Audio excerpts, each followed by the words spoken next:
CSS works by associating rules with HTML elements.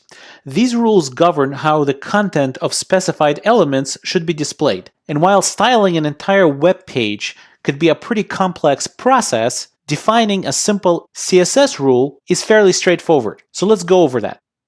A CSS rule consists of a selector. In this case, it's a P, the paragraph tag, which is basically saying that whatever rules I'm about to give should apply to the content of every single paragraph tag in the entire HTML page. The selector is followed by open and close curly braces. Inside those braces, we have the CSS declaration, and it consists of two parts, the property and the value. Property name is something that's predefined by a CSS specification, and for every property, there's a set number of predefined values. Or in case of numerical values, set number of type of numerical values that is predefined. Now, every property and a value is separated by a colon and is terminated by a semicolon. Now, technically speaking, a semicolon is not a requirement, but it's a best practice and you should always use it. Now, as I told you, a CSS rule can consist of several declarations. For example, in this case, we're specifying that the contents of the paragraph tags in our HTML page should have a particular color, a particular font size, and also be a particular width, meaning the paragraph itself, the content, should take up 200 pixels. Now, the collection of these CSS rules is what's called a style sheet. Now, technically speaking, you don't have to have anything in the style sheet to be called a style sheet. An empty style sheet, it technically is a style sheet as well, but it's just not a very useful one. So obviously, you would probably have at least one CSS rule in there, but typically you have way more than just one.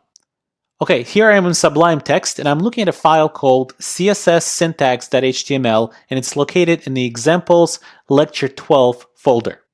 Let me give you a quick rundown of the structure of the HTML that we have. So in this HTML document, we have a heading, H1, a couple of H2s, and a couple of paragraphs in between, signified by the P paragraph tag. And what we want to do is give these elements some custom styling.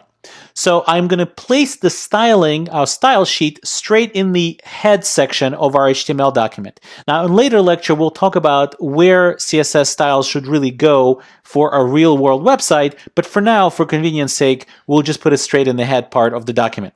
So here we see a paragraph tag that's being targeted, and we're going to change its color to blue, font size to 20, and width 200, which means it will contain an area of the screen that's 200 pixels wide. Our heading 1 tag, H1, we're going to give it a color of green. We'll bump up its font size a little bit, and we'll also tell it to align itself in the middle of the screen. So let's take a look at what this page looks like in the browser. As you can see, our H1 tag is in the middle of the screen and it's green, and the two paragraphs that we have are blue and only take up around 200 pixels. And already right away you could see the power of CSS. We only specified the paragraph tag once, and yet every paragraph in the document is styled exactly the same. So it affords us consistency and also efficiency in writing CSS code. Now, I do want to point out one quick but important thing.